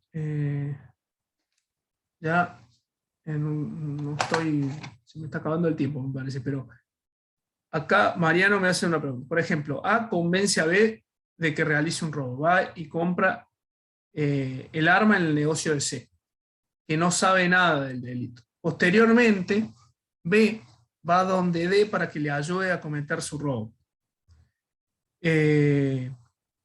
Luego B va y le pide a E, es largo el caso, luego va y le pide a E que lo lleve a robar y los extraiga del lugar con el botín. Cuando roban, B apunta con un arma, con el arma, mientras D desapodera. Al final B se queda con el botín y le da un pago a D y a E. ¿Quién es el autor? ¿Quién es el partícipe? ¿Quién es impune desde la teoría de Roxin? Largo el caso de Mariano. No sé si me falta coautoría todavía. Lo vamos a dejar, Mariano, para el final. Como va a incluir estos temas también, podemos irla resolviendo lo vamos a tratar de seguro. No vamos a tener, dado que puso un caso tan largo, vamos a utilizar ese como práctica. Bien, continúa. Bueno, me faltaba, perdón, el tema de los instrumentos no calificados en los delitos especiales. Es decir, cuando tenemos, como les explicaba antes, por ejemplo, un delito de funcionario público que solo puede ser cometido por un funcionario, ¿qué va a pasar cuando el sujeto de adelante no es funcionario, no tiene la calidad especial que se requiere, pero sí la tiene el de atrás? ¿Se puede cometer por autoría inmediata o no? Y la realidad es que las características de la autoría inmediata requieren que el autor inmediato sea el que realiza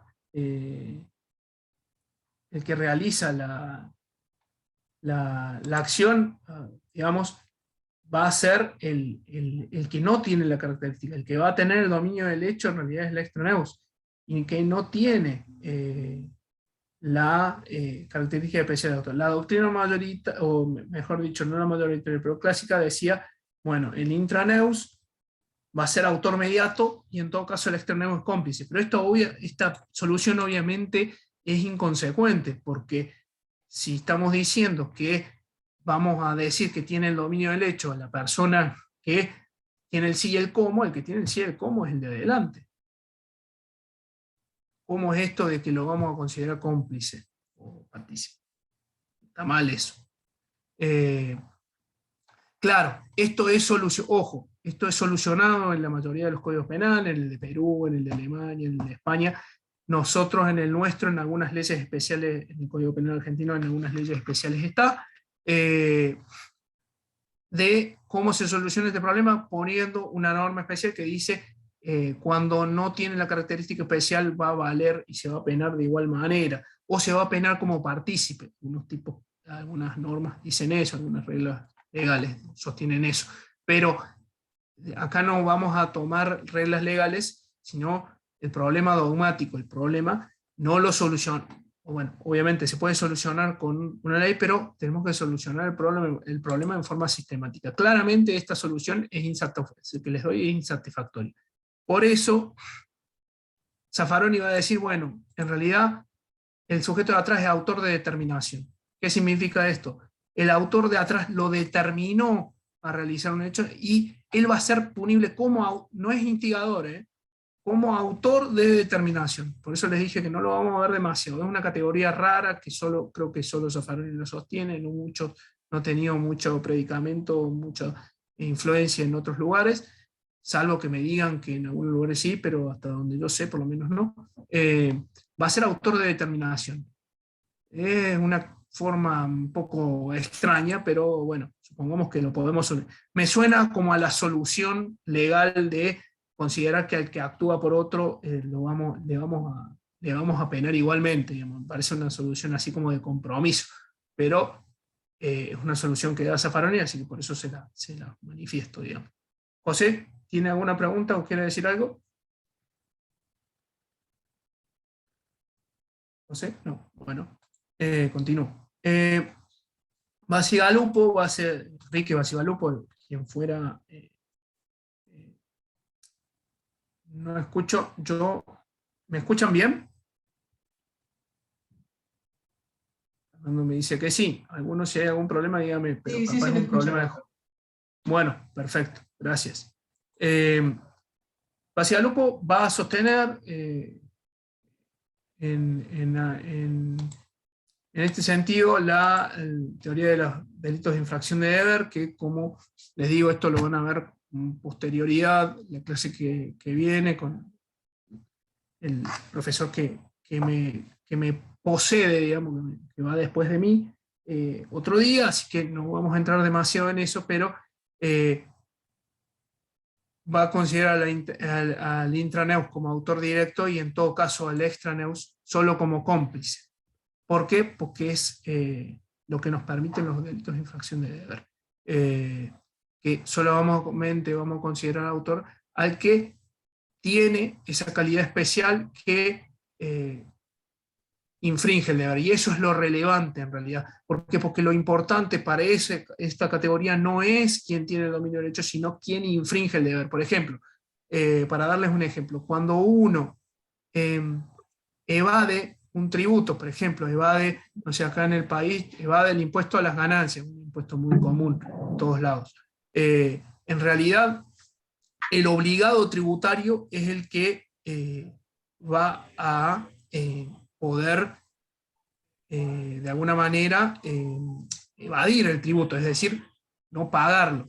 Este es el obligado, pero en realidad supongamos que yo tengo un contador, porque yo no sé nada de contabilidad, y es el contador el que me maneja las cuentas y el que dice, bueno, vos no vas a pagar, y yo le digo, bueno, manejame más o menos para que pague un poco menos. Bueno, él maneja. Y el que tiene el dominio del hecho en realidad es el contador. El contador es el que evade con el dominio del hecho. Pero la realidad es que yo no.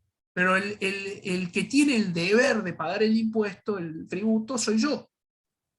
¿Cómo se considera, cómo se soluciona esto? ¿Cómo lo soluciona Bacigalupo y buena parte de los que sostienen los delitos de infracción de deber, que son prácticamente hoy es mayoritaria la doctrina en esto? Van a decir, bueno, el que infringe el deber es el autor directo. Los que no tienen las condiciones de autor son cómplices. ¿Sí? Es un sistema completamente distinto, que no se va a caracterizar por quien sea el último eslabón libre de la cadena, sino por quien aporta. De hecho, esa es una gran crítica también de alguna forma, a la teoría del dominio del hecho. ¿Sí? Bien, vamos a la coautoría, porque me voy quedando sin tiempo, y así podemos ver el caso que puso Mariano. Coautoría obviamente va a ser, como les anticipé, la realización en común. ¿Qué es lo que tiene en particular la coautoría? Es la división de funciones. Claramente nos vamos a dividir las distintas tareas. Es decir que en el plan delictivo yo voy a, por ejemplo, para robar un banco, Nahuel, Rodrigo y yo soy el que lleva las armas, Nahuel es el que le pide que pongan toda la plata en una bolsa a los cajeros, y el que ata los rehenes digamos, del banco es Rodrigo. Bueno, cada uno cumple una función, una parte del plan, una parte de la acción de robo, es decir, ejercer la intimidación y la violencia. Yo soy el que amenaza con arma, el que sustrae los bienes, sustrae el dinero, es Nahuel. Bueno, si no pudiéramos, si no tuviéramos la teoría, no la teoría del dominio del hecho, si no pudiéramos, si lo miramos en forma individual, lo que veríamos es delitos de amenazas, y amenaza con arma en mi caso, amenaza de coacción en el caso de Rodrigo, y Nahuel, hurto. Pero si nosotros vemos el plan completo, y en particular el de robo, que es una acción de resultado pero compleja, que requiere violencia o amenazas, vamos a ver que lo vamos a considerar que cada uno realiza parcialmente una parte del plan. Los autores causalistas decían realiza una parte del verbo típico, más allá de todos los problemas que ya dijimos que eso tenía, ¿sí? Pero se solucionaba de alguna manera de esa forma. Y que lo que otro que va a haber que tener es la parte objetiva. La parte subjetiva, ¿cuál es? La voluntad común. Es decir, que tenemos que, la voluntad no es necesariamente un acuerdo explícito, un contrato, sino que estemos de acuerdo. ¿Y qué va a pasar? ¿Qué pasa si en realidad, por ejemplo, Rodrigo se suma después, ve que estaba en el banco, no, yo también quiero robar, muchachos, yo me voy a sumar? O otro, Jeremías, por ejemplo, dice, no, yo también quiero, les voy a ayudar, bueno, empieza a atar al resto de la gente, se da vuelta, digamos, y el rehén traicionero.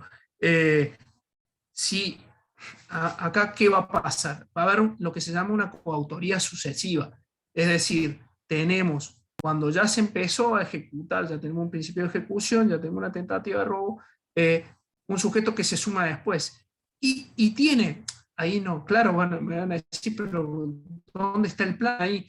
Y bueno, se suma en medio del acto de ejecución. Si ya se consumó el robo, no se va, esto no podría ser, uno no puede ir a ayudarles después, eso en todo caso funcionará como encubrimiento, como otra conducta delictiva, pero no, el caso de Jeremías no, si se suma, tiene que ser hasta el momento de la consumación. Es decir, en el caso del robo, o al tipo penal que sea, vamos a tener que estar al momento de la consumación. Hasta que se consuma, se puede sumar cualquiera, digamos, de alguna manera. Eso es lo que se llama coautoría sucesiva. Pero entonces, ¿cómo esto esto que es un aporte, una división de las funciones, cómo esto lo distinguimos de la participación criminal? Es decir, de los partícipes o de los instigadores. ¿Cómo? ¿Cómo vamos a hacer? Y bueno, en realidad, cuando tengamos un aporte durante digamos, sea un aporte sin el cual no se pudiera realizar el hecho, es decir, que sea vital, esencial, durante la ejecución va a ser coautor.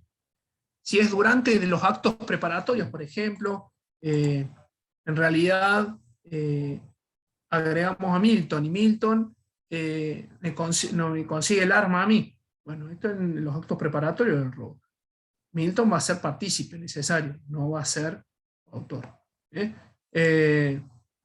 Si fuera cómplice, por ejemplo, había muchas armas, entonces Milton, en realidad el aporte que hace lo podría haber hecho cualquiera, así que en realidad, tomó, digamos, cualquiera me podría haber dado el arma, es decir, no era vital el aporte, o bueno, no sé si estoy dando un buen ejemplo, pero cuando ese aporte no sea esencial, en todo caso será simple cómplice.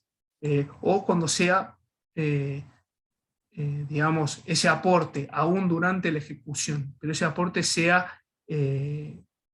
no sea vital, sino que sea un aporte que pueda hacer cualquier persona, esa persona va a ser simple cómplice o partícipe secundario. Que siempre, hasta donde entiendo, en todos los códigos penales, tiene menos pena que los partícipes necesarios y que los autores y coautores. ¿Sí? Bien. ¿Qué me falta? Creo que no voy a llegar a... casos particulares de autoría que se pueden confundir con la coautoría. Tenemos la coautoría colateral.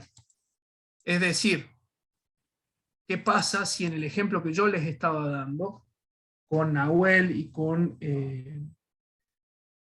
bueno, ahora se me fue quién estaba, no me acuerdo ahora, con el otro compañero, en realidad no estábamos de acuerdo, sino que uno entró a atarle, porque estaba loco, quería atarle a la gente, yo soy un loco de la pistola, como he escuchado ahora hace poco en un juicio, soy un loco de la pistola, me gusta apuntarle a la gente, y Nahuel, bueno, quería robar el banco, entonces aprovechó esa situación y dijo, bueno, esta es mi oportunidad, pongan toda la plata acá, y en realidad no estábamos de acuerdo. Esto concurren estas situaciones en forma casual solamente. Bueno, acá, bueno, obviamente cada uno vamos a tener dos casos, vamos a tener lo que se llama una coautoría paralela, es decir, a ver, reformulando el ejemplo, un ejemplo de homicidio que es más fácil de verlo. Por ejemplo, cuando lo queremos matar a Jeremías y lo queremos hacer con un rifle a larga distancia. Y somos dos, somos Fernando y yo, supongamos. Y Fernando y yo no nos conocemos, no sabemos nada, pero los dos lo queremos matar. Y los dos le apuntamos y tiramos a Jeremías. Eso ya de por sí va a ser una, si bien tentativa, no sabemos quién al final quién le causó la muerte, pero una tentativa de homicidio. Pero no vamos a tener claramente coautoría, porque no tenemos un plan. Sí tenemos la cuestión exterior de que tenemos, digamos, aparece como un observador externo, si uno mira, bueno, parece que se pusieron de acuerdo, o si uno lo mira en forma exterior, bueno, los dos le apuntaron a él, bueno, hay un aporte objetivo a la causación del resultado, pero en realidad no estaban de acuerdo, por lo tanto no hay coautoría, lo que va a haber es autoría paralela o colateral. Después tenemos algo que es más raro todavía, que como siempre maestro Sanchinetti con sus ejemplos complicados, nos complica la vida a los que queremos pensar esto, dice, ¿qué pasa cuando tenemos el caso de cada uno es autor de su propio hecho? En este sentido se parece a la coautoría paralela, la autoría convergente, pero es respecto de la acción de los otros partícipe. Es decir, ¿cómo sería eso? ¿Cómo sería un ejemplo de eso? Ya les digo. ¿Cómo vamos a entender cuando en realidad convergen? No converge de alguna manera pero el arma lo encontraron fuera del hecho. Si hay tres... A ver, la pregunta de José, perdón. Si hay tres involucrados como autores, pero el arma la encontraron fuera del hecho. No estoy entendiendo. Todos son partícipes. No estoy entendiendo la pregunta. ¿Cómo sería esto de que todos son partícipes del hecho? A ver, siempre, cuando estamos hablando de derecho penal de fondo, las cuestiones probatorias o los casos que damos, los damos por probados, ¿no? Por más inverosímil del laboratorio que parezca. Después muchas veces eso se da en la realidad. Pero no estoy entendiendo cómo es esto de que encontraron el arma fuera del hecho. Me da la sensación que hay un problema probatorio ahí que no estoy comprendiendo, digamos, del todo. Por eso no voy a poder solucionar la duda de José. Como les decía, ¿qué pasa si en realidad con la autoría convergente, ¿qué pasa si a Fernando y a mí, para el mismo ejemplo que les estaba dando, en realidad viene un sujeto C y es el que a cada uno en forma separada nos lleva a el lugar del hecho? Bueno, está aportando claramente al plan delictivo, en forma total, pero ¿qué pasa? De su propio hecho él está participando, pero no en forma, digamos, respecto de los demás, está siendo solamente un partícipe. En ese sentido es menos que la coautoría, pero es más que la coautoría colateral, porque Fernando y yo en este caso sí están de acuerdo. Es complicado, pero eso es lo que sería un ejemplo de autoría convergente. Bien, creo que estoy casi en tiempo. Vamos a tratar el caso de Mariano. Quería ver alguna cosita más, pero pero bueno, no voy a tener tiempo, y no quiero que me pase como, porque si no, el doctor Salinas me va a retar después, ya me retó la otra vez, no quiero que eso pase, entonces vamos a ver el caso de Mariano. A ver, A convence a B, ¿no? Tenemos, vamos a ver si puedo usar el pizarrón acá. Es más, todos pueden colaborar, creo. Vamos a tener a A. Acá tenemos a A, que convence a B. Está. Después tenemos B, compra un arma. C. No sabe el delito, C. No sabe nada. Después tenemos que le pide a D, pide ayuda a D. Y B le pide a E que lo lleve a robar. Tenemos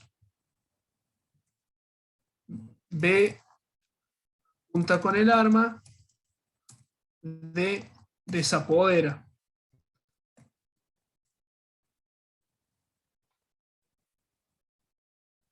B le paga a D y E. Está. Bueno, básicamente esto sería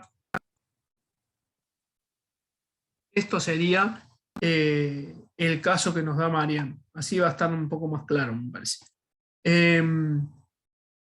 ¿Alguien quiere dar alguna solución de acuerdo a los conceptos que muy defectuosamente les he dado? A ver si podemos resolverlo, por lo menos conforme a alguna de las teorías que vimos. ¿Cómo podemos resolver? ¿Qué le imputamos a A? ¿Qué le imputamos a B? ¿Qué le imputamos a C? ¿Qué le imputamos a D? ¿Qué le imputamos a E? ¿Qué vamos a verlo? Todos pueden participar, todos pueden escribir acá. Es participativo esto. Yo puse que puedan escribir, puedan dibujar, puedan hacer lo que quieran. A ver. A es instigador. ¿Por qué, Alexander? Alguien que active el micrófono, estuve hablando solo como un loco. Por favor, si no les molesta. A es instigador. ¿Por qué sería eso? ¿Y instigador de qué?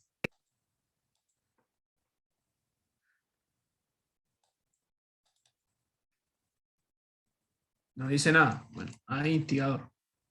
Bueno, no me deja. A ver.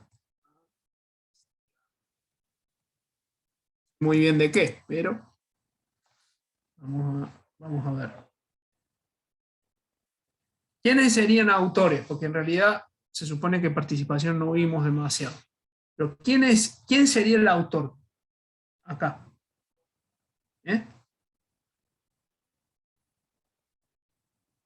¿Quién sería autor? Autores de robo. Si no, cerramos acá, chicos.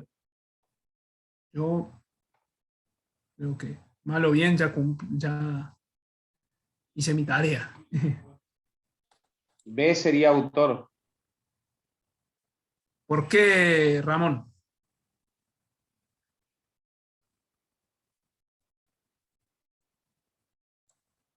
A los que son nuestros alumnos saben que tienen que fundamentar. Nuestros alumnos de la facultad, que algunos están por aquí, saben que tienen que fundamentar. Que me digan A, instigador, B, esto parece un telegrama, B, autor. Bueno, pero ¿por qué? ¿Qué es lo que les hace llegar a esa conclusión? Supongo que son personas razonables, que piensan. Tiene que haber, por algo llegaron a esa conclusión. si fueran jueces fiscales, si tuvieran que acusarlo a B, ¿por qué sería el autor y por qué no, no sé, encubridor o partícipe o lo que sea, digamos? Hay que dar razones de lo que hacemos, de lo que decimos, por lo menos en esta materia, si no, no estamos haciendo ciencia. Yo no le voy a dar la solución, ¿eh?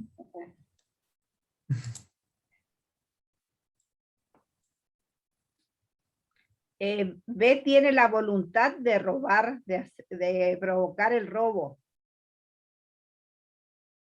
Bien, voluntad.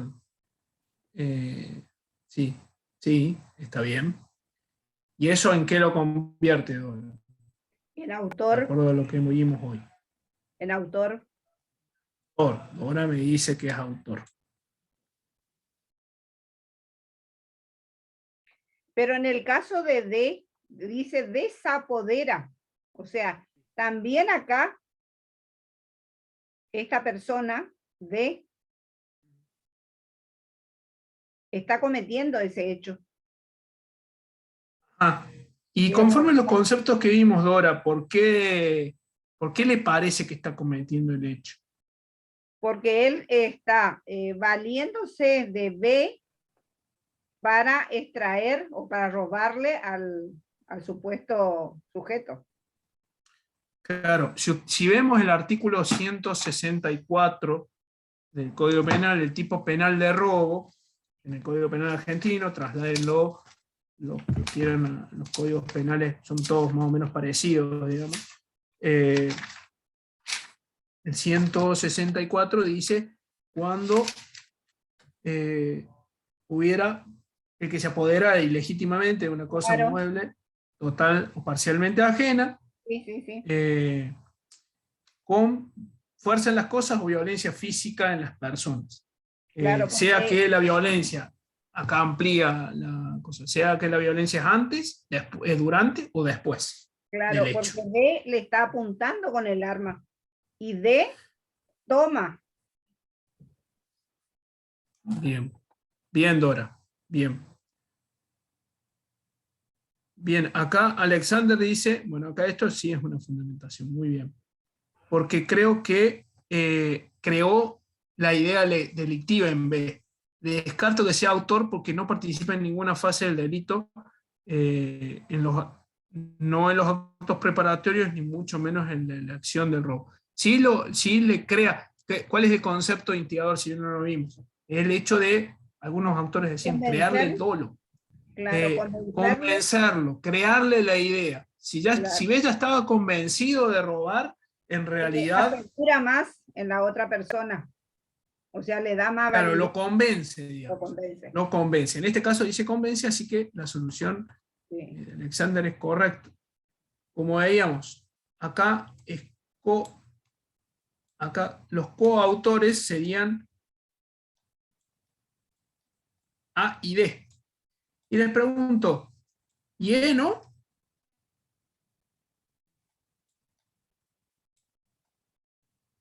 No recuerdo qué hacía E. E lo lleva. Lo lleva. Sería un cómplice ahí. Porque pero no es lo mismo coautor que cómplice. ¿eh? No. Milton acá. Está agrandado Milton porque sacó una buena nota. Crea dolo, le estoy haciendo una broma solamente. Crea el dolo en la cabeza, como decía Alexander. B y D son coautores, porque codominan el hecho, porque hay una división de funciones. C creo que no responde, porque desconoce lo que va a hacer. Eso tiene un nombre, se llama... en realidad, hay muchas formas de desincriminarlo a C, pero algunos van a decir, bueno, no sabía, no tenía dolo, por lo tanto, no sabía que aportaba a un delito. Es decir, que no está accediendo a ningún injusto porque él no comete ningún injusto doloso, él no tiene dolo, digamos. Por eso es lo que estaría diciendo. Y acá interesante, dice partícipe secundario, no dice muy bien por qué, ¿Por qué sería partícipe? A ver, si sería partícipe o coautor, recuerden que el tipo penal dice, que el robo consiste en dos acciones, básicamente. Que primero es ejercer, desapoderar a una persona, pero por medio de fuerza en las cosas o violencia en las personas. En este caso, claramente, bueno, no hay violencia física, esa es otra discusión que no viene al caso, una cuestión de parte especial y de cómo está redactado el delito de robo en el Código Penal argentino, pero supongamos que esta violencia implica la amenaza. Como dice la compañera, son coautores. ¿Por qué? Porque ejercen una parte. Hay una parte del plan, se dividen. Vos amenazás, yo quito los bienes. De hecho, es bastante parecido a los ejemplos que les había dado, con algunos condimentos más. Y es simple cómplice o partícipe secundario, dice Milton. ¿Quién se le ocurre por qué eso podría ser así o por qué no? ¿Quién está en desacuerdo? Porque su aporte es secundario, porque su aporte no es indispensable para la consumación del delito. Sin su aporte igual se podría haber consumado, digamos. ¿Seguro? Si no lo llevaba, no sé si podía ir a robar, ¿eh? Podría llevarlo otro. Podría llevarlo otro. ¿Y de dónde surge eso? No surge. No. Podríamos, bueno, lo que pasa es que si doy un dato más, es como que resuelvo el caso y no es lo que quiero, digamos. ¿Su aporte no es vital en ese caso? Y yo lo que veo que es vital, pero como no hay mayores aclaraciones, digamos que Claro, se puede fundamentar en ambos sentidos. Otra persona también. Acá Alexander hace un aporte interesante. Dice, si se tiene un negocio, entiendo que es del lícito, bueno, sí, se supone. Entiendo que esto no estaría llevando una conducta neutral, vendedor de armas. Exactamente, Alexander. O sea, ¿qué implica esto? Ya no es resolverlo a nivel de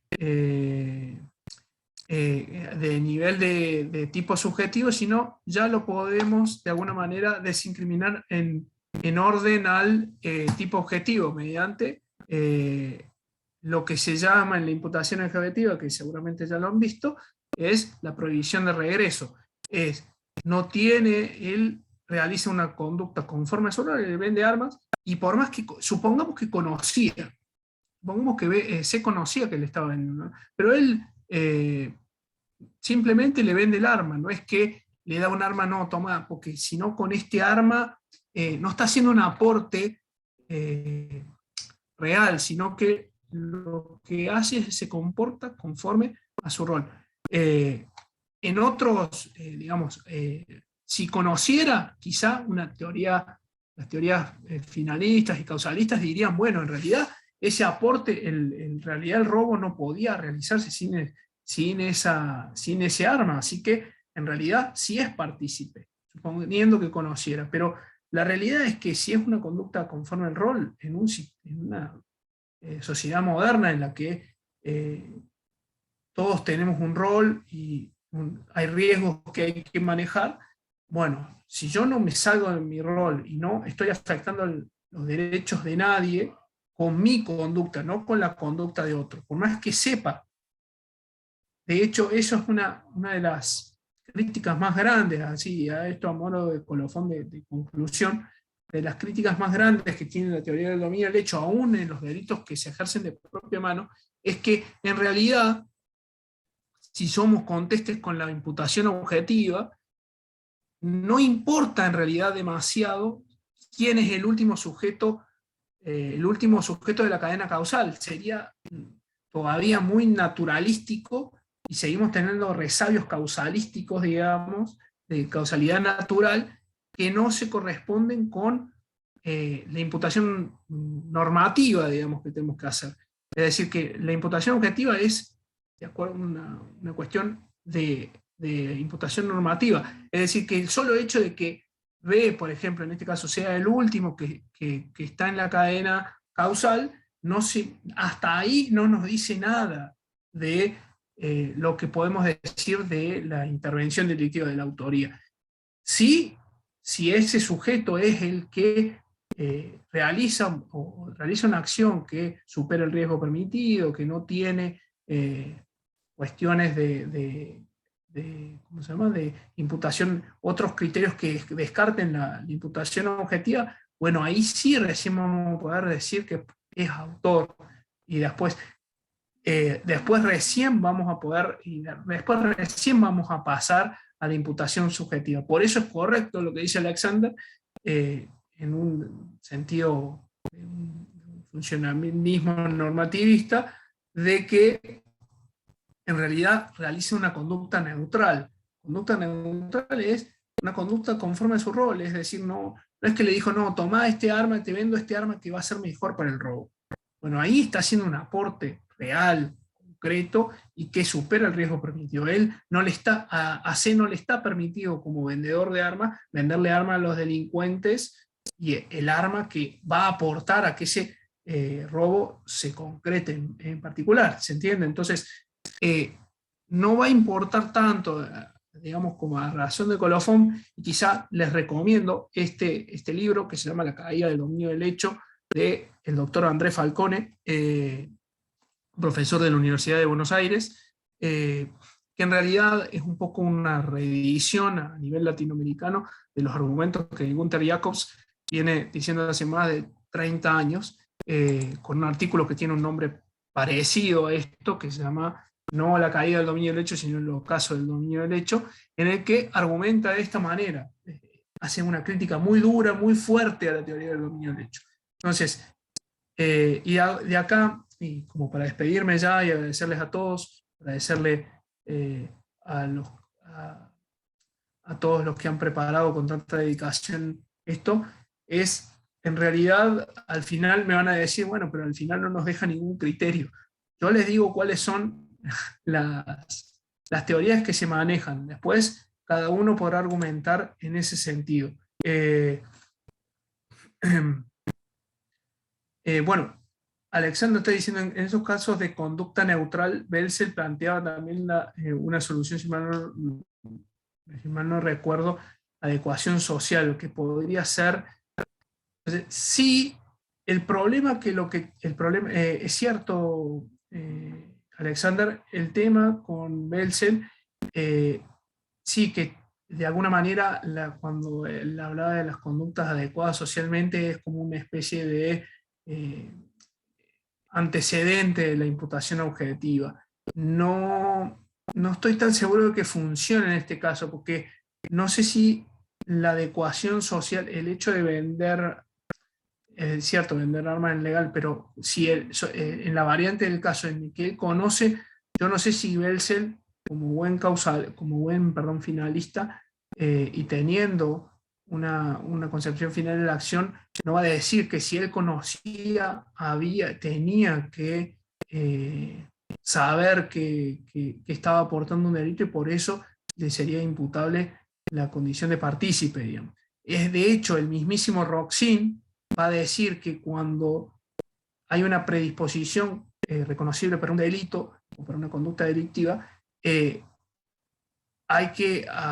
esa persona le es imputable. Si hubiera una conducta omisiva posterior, por ejemplo, le sería imputable por estar en posición de garante por injerencia, o en este caso le sería imputable la participación. Por el hecho de conocer. El problema de eso, como bien dice Falcón en este libro que les muestro, es, y como lo decía ya Jacobs, que le criticaba a Roxin, es, bueno, pero usted así me está haciendo un salto lógico que no corresponde, y mucho menos a un autor funcionalista como era Roxin.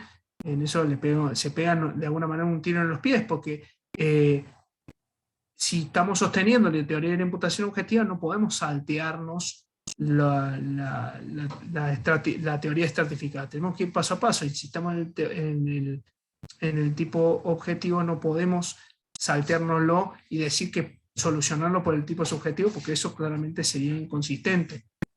Y que claramente no sostenible de acuerdo. Pero bueno, esto es como derecho, no, esto no es una ciencia exacta y es, por supuesto, opinable. Bien, dicho esto, les agradezco mucho a todos. Me excedí un poco del tiempo, pero menos de lo que lo hice la vez anterior, así que estoy contento con eso. Bueno, muchísimas gracias y bueno, hasta cualquier momento. Es todo de mi parte. Muchísimas gracias, estimado doctor. A nombre de todo el equipo de Biloyer le extendemos nuestra gratitud y también por parte del doctor Salinas le extendemos un grato saludo y esperamos contar con usted en futuros eventos. Muchas gracias. Cuando quieran, si no los decepcionen. Muchas gracias a todos. Un abrazo Muchísimas grande. gracias a usted, estimado doctor. Estimados participantes, nos vemos el próximo sábado con una nueva sesión. Muchas gracias a todos. Hasta luego.